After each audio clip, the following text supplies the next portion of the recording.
After months of consideration, former Vice President has made a decision on running in the 2020 presidential elections.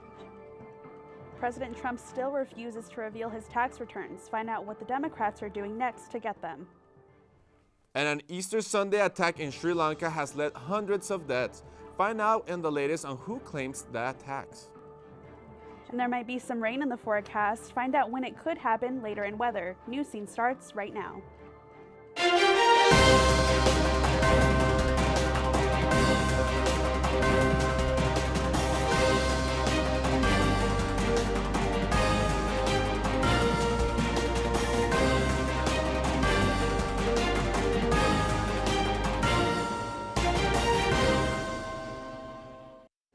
Hi guys, welcome to this week's episode of Newscene. I'm Juan Gomez. And I'm Marissa Gonzalez.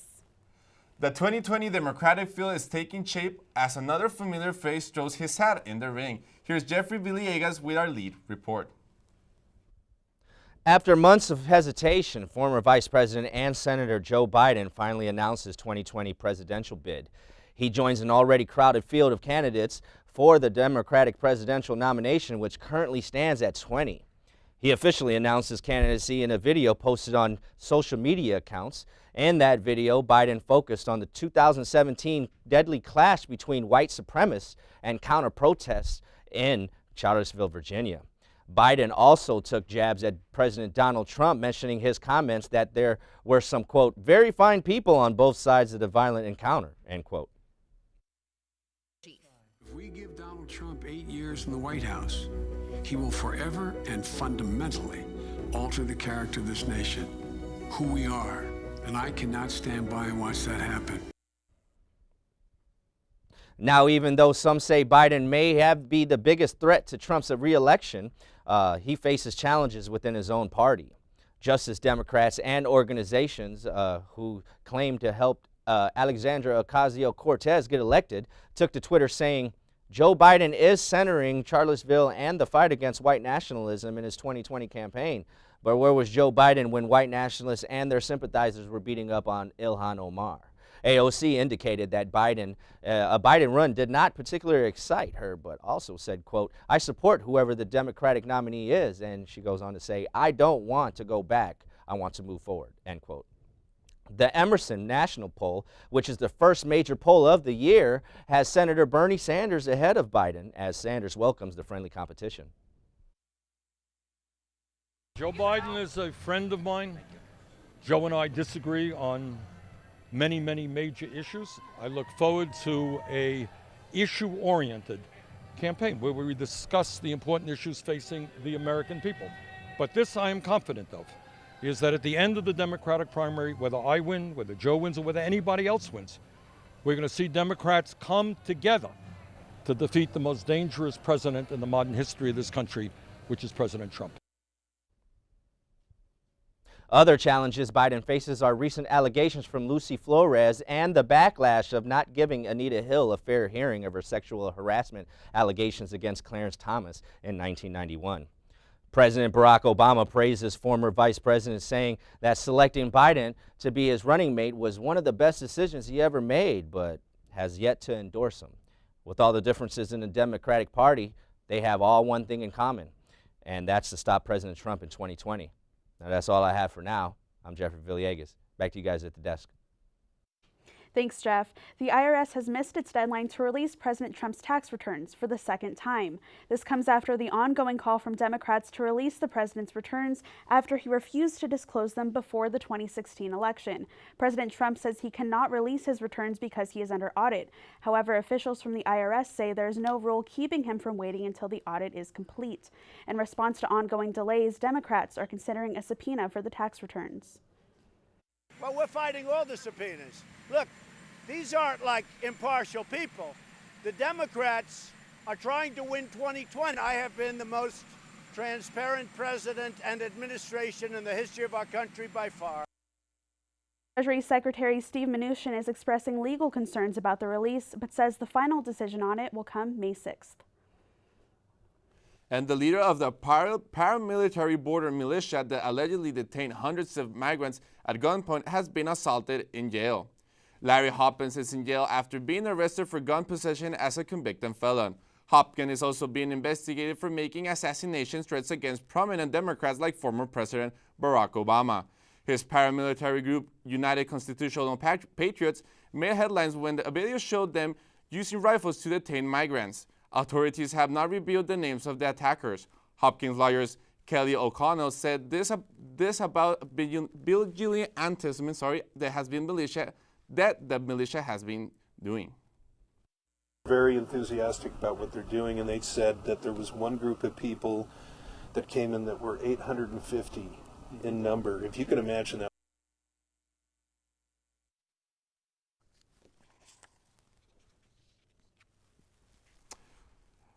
And a Filipino president, Rodrigo Duterte, is filming over garbage shipped to the Philippines from Canada.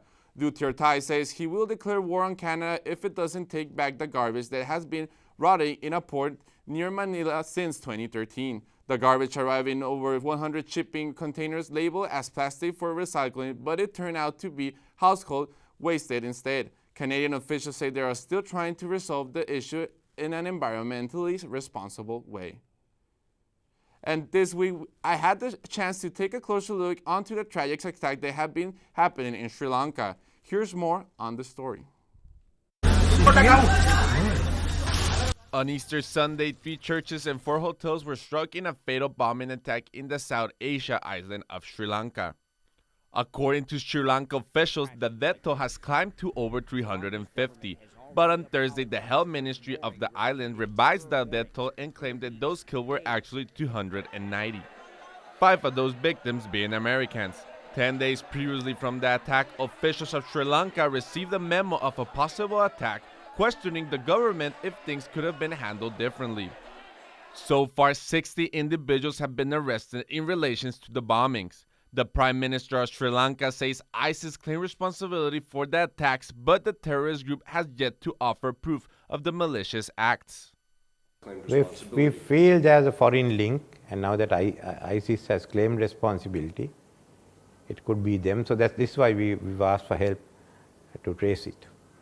Today, security officials seized bomb-making equipment on a shootout during raids in the eastern part of the country.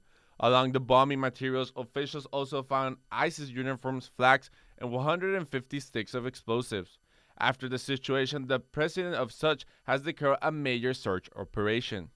Catholic Sunday masses have been suspended in the island this weekend with fears of another possible terrorist attack. The authorities are looking for over 140 suspects linked to the bombings and to the Islamic State. We will have more updates as the story develops. According to a UN report, pro-government forces in Afghanistan have caused more civilian deaths in 2019 than the Taliban. The third highest cause of civilian deaths is blamed on American airstrikes. In all, close to 600 Afghan civilians have died in 2019 so far, and most of them are women and children. In the 10 years the UN has compiled such reports, this is so far the least bloody year and the first time pro-government forces are accused of killing more civilians. And North Korean leader Kim Jong-un met with Russian President Vladimir Putin this week to discuss the Korean Peninsula nuclear weapons program. Kim remained unwilling to put down his nuclear weapons without a reduction in U.S.-led sanctions. However, the North Korean leader did urge Putin to explain North Korea's position to President Trump, alluding to Trump's respect for the Russian president. Trump tweeted this morning saying no payment was paid to North Korea for the American hostage Otto Warmbier, despite their insistence that the U.S. agreed to pay $2 million. And after the break, a Navy SEAL accused of war crimes claims the court is impacting his impending trial. And the NFL draft is the weekend's main event. Find out more after the break. Did you know kids who play outdoors have healthier lungs? Totally. I did. Did you know that boys that play with dolls make better husbands? My son has lots of dolls. But did you know terry cloth diapers breathe better? I did. It's totally true. Oh, yeah. Did you know that strollers have the right of way on a sidewalk? Yes. Yep, I did. Did you guys Did you know that kids who eat breakfast have higher GPAs? Yeah, I know. Yeah. That's actually what I was going to say. Did you know babies should never touch silver? It's really bad for them. I knew that. Did you guys know that statistically friendly kids have more friends? Mm-hmm. Yeah. That's obvious. Did you know most people think they're using the right car seat for their kid, but they're not?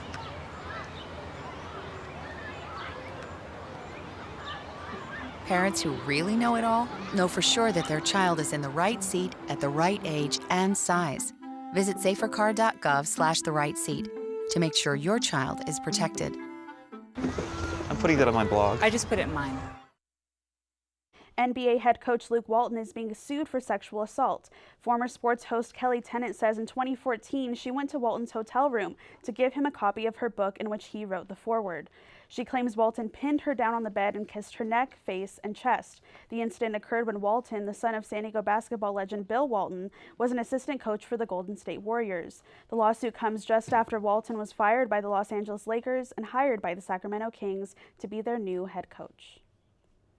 An attorney for a Navy SEAL accused of war crimes has filed a motion claiming prosecutors' misconduct could affect the trial set for May 28.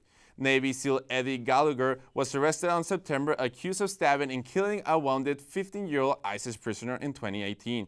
He also accused of shooting civilians in 2017 while deployed in Iraq with SEAL Team 7. Gallagher is being held at the Naval Medical Center in San Diego. Last month, the president ordered that decorated SEAL be moved from the Naval Consolidated Brig Miramar. A U.S. Navy petty officer convicted of killing 4 people during a crash in Chicano Park is facing a lighter sentence.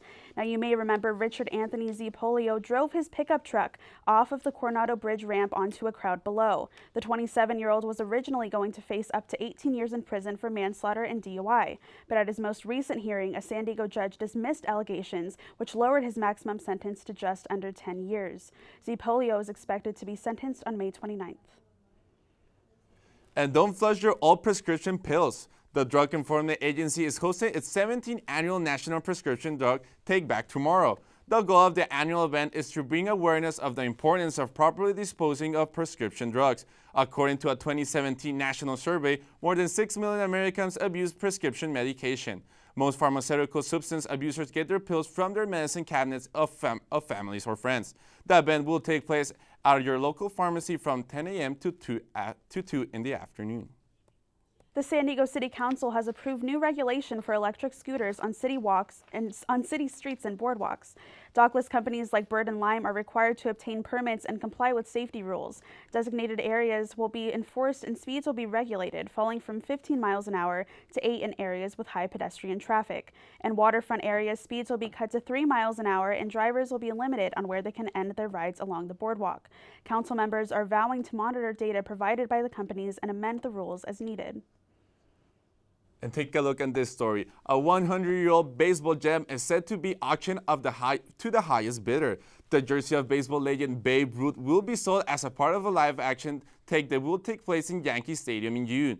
What makes the jersey unique is that it has his name written on the back, which is the only one in franchise history that has been made. It is expected to sell for more than $4 million. Wow. Talk about big bucks. I would love to have that jersey. But the NFL draft is currently underway. Yakira Delgadillo has more and that in the latest on sports. Yakira, take it away. Yes, guys, football fanatics had their hearts pounding for the 2019 NFL Draft. The Arizona Cardinals opened up the night for their first-round pick, Kyle Murray, who was a QB for the University of Oklahoma.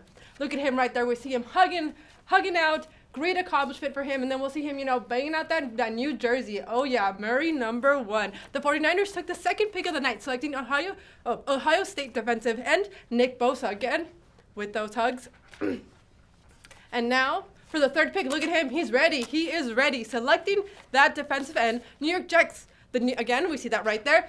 The New York Jets selected defensive end tackle Quinnen Williams. The biggest congratulations to him. The biggest letdown of the night, though. The Giants, when they passed Dwayne Haskins to take Duke quarterback Daniel Jones. The draft has us all mixed up, especially in our emotions. And speaking of emotions and the draft, one lucky fan got the surprise of a lifetime. New York Giants superfan Greg Hampton received 100 years worth of free NFL tickets. Hampton was one of the 3 semifinalists to enter this contest, which was introduced back in June. He is currently a youth football coach and can look forward to many football games for the rest of his life. Now, from the field down to the courts, the NBA playoffs are underway. The San Antonio Spurs, and Denver Nuggets played it out last night in Game 6 of the series. You know, a pass from Patty Mills to LaMarcus Aldridge gave him the chance to plow down to the Denver defense and got his hands on the rim. Now let's take a time for a heart-pounding free throw. DeMar DeRozan took the throw, just missed it, but did not take no for an answer. He got that, and bam, look at that. Buzzard points, he got it down.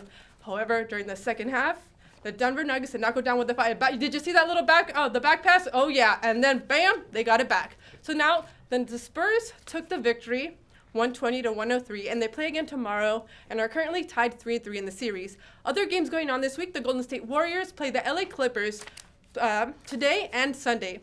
Warriors lead the series 3-2. And now shifting into women's sports, before we get into the statistics, let's check out this really awesome save by Orlando Pride goalkeeper Ashlyn Harris. Look at that, let's take a look. And then look at that little pass, the shimmy shake. Oh yes, look at that. Now one more time, we gotta see this. Look at that, what a save by them.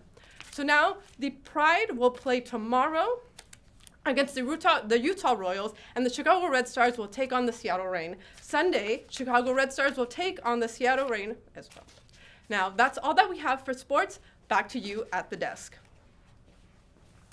Thanks, Akira. Now, several local schools around San Diego are changing their starting times to a later hour. And we're now in the Endgame. Find out the latest on Marvel's Avengers Endgame after the break.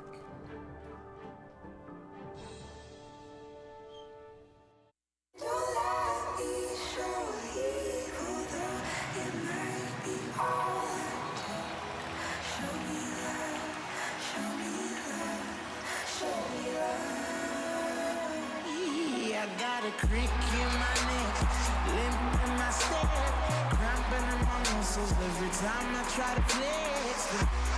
They're the ones get on.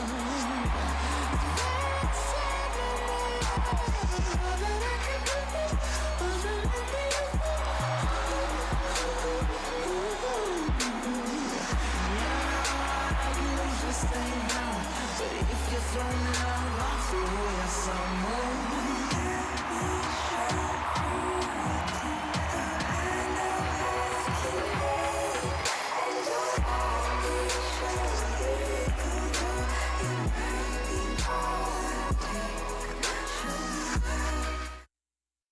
And the Avengers assemble one last time for Endgame.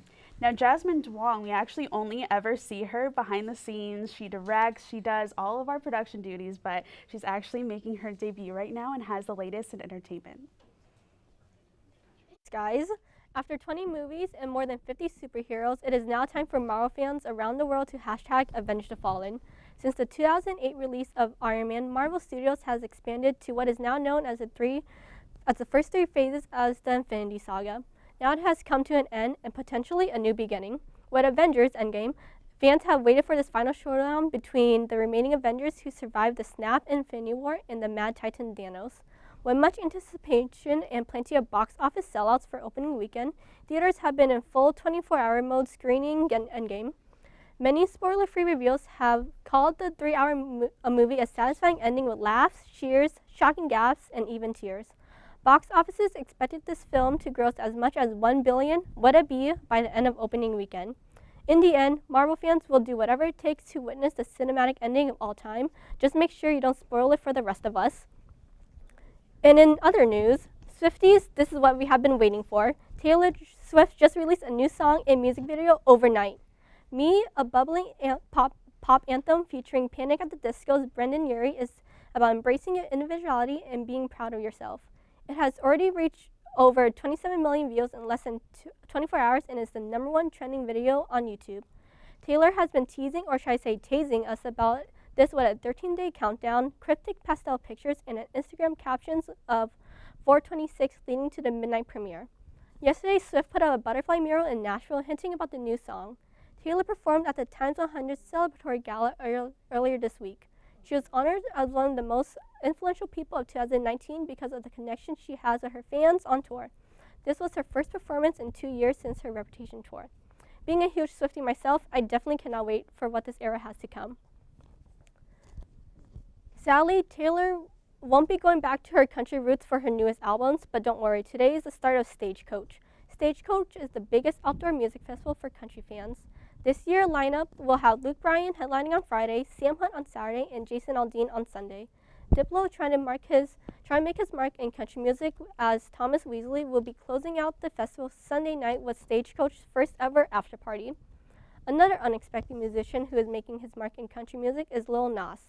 He is rumored to be appearing on stage with Billy Ray Cyrus, who performed their Billboard Top 100 hit Old Country Road. It will be the first public performance of the song by Lil Nas. Guess we'll just have to wait and see what happens. That's all I have for entertainment. Back to you guys at the desk. Thanks, Jasmine. Now, 3 high schools in San Diego will be switching to later start times this fall. The San Diego Unified School District is calling it the Healthy Start Time Initiative, which they say will improve both attendance and test scores. The new start time will be 8:35 a.m. instead of 7:30. The schools implementing the time change are La Jolla High School, Morelands Middle School, and the San Diego School of Creative and Performing Arts. And hundreds of students at UCLA and Cal State are under quarantine after exposure to the measles. The CDC is reporting almost 700 cases of disease, the largest number in the U.S. since it was eliminated nearly 20 years ago. Students and faculty at the universities are being released from quarantine only if they can prove they have been vaccinated. Experts say unvaccinated exposure to the disease has been a big cause for the spread, with many people bringing the disease back after traveling. However, the CDC also warns measles has many harmful complications and is highly contagious. People die of the measles because they can develop pneumonia, you can get a brain infection. Prior to vaccination, millions of people got the measles and several hundred died, so there's no question this is a real disease with real consequences. And there might be some rain in the forecast. Find out when it occurs later in weather. And someone in Wisconsin has won the Powerball. Find out the uniqueness of the lucky winner after the break.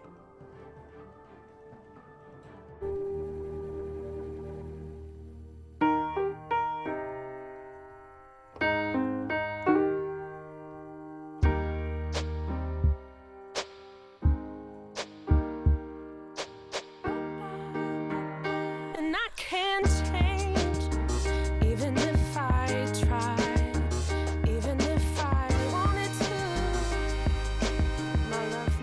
My love, she keeps me warm.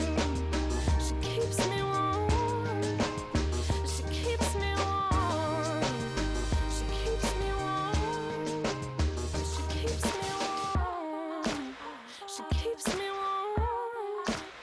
We are neighbors and best friends. I love my sister. My heart doesn't see race. Love is love. Our family is no less than any other family.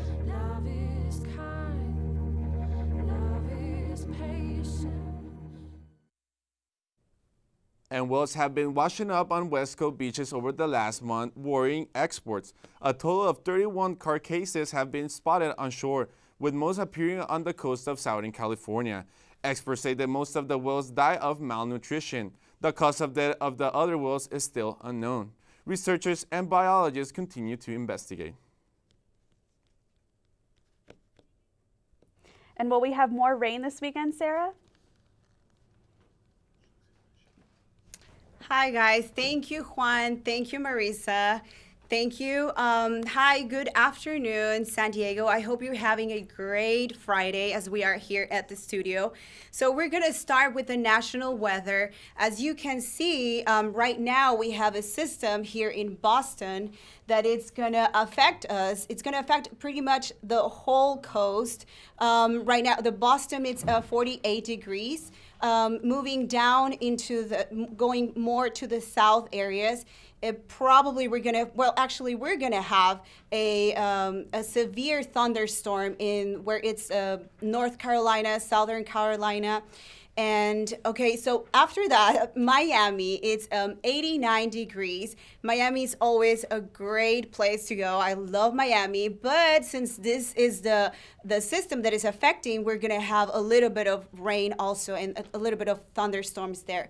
Moving into the more rocky Mountains areas, We are expecting Bismarck 56 degrees and Albuquerque for 66 degrees.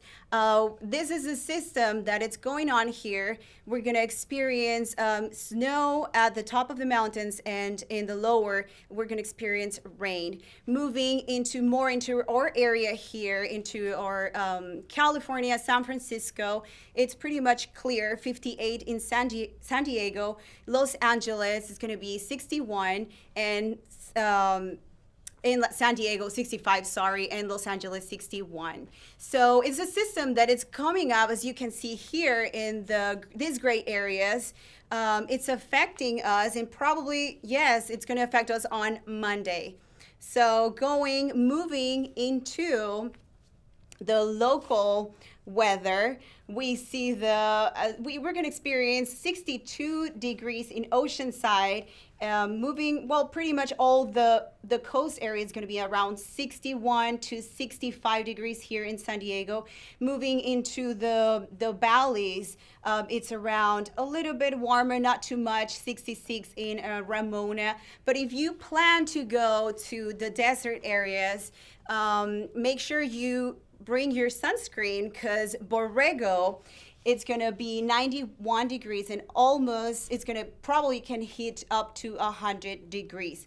And moving into the 8-day forecast, as I said, Friday and Saturday, we have 68 degrees as most, and lows at 59 degrees. And Sunday, because of the system, we're going to have in the evening a little bit of raining, and up on Monday we're going to have a rain. So be prepared to those changes in the climate. And finally, around all the week, we're going to have a clear skies with 70 degrees on Friday and as low as 55 degrees.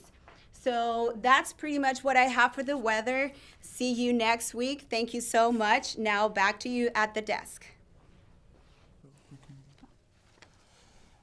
And Marissa, imagine being a multimillionaire at just 25 years old. Manuel Franco from Wisconsin was just trying to save $1,000 in his bank account, but he wins the Powerball and he almost becomes a billionaire with $768 million. Franco's been buying lottery tickets since turning 18, so he's pretty smart. Now his winnings make his life a whole lot easier. So after winning the lottery, Franco quit his job the next day, and he says he's never going to go back. He said he wants to travel, help others, and is so grateful for how lucky he is. Franco is taking all of the money at once. So after taxes, he will still get almost $500 million. Can you believe it? That's crazy. Would you take all the money at once, or would you wait? I probably would. That's some amount that you will never waste in your life. Right. That's too much. And I mean that's crazy. I think about he's just a few years older than me, but he's basically set for life. I mean he doesn't have to work. His kids will be fine, I'm sure. You're not going to blow through that much money. If I had just quickly. 1 million, I'm yeah. Well, that's all the time for this week's episode of Newscene. Make sure to tune in next week for all of your local, national, and international news. I'm Juan Gomez. I'm Marissa Gonzalez.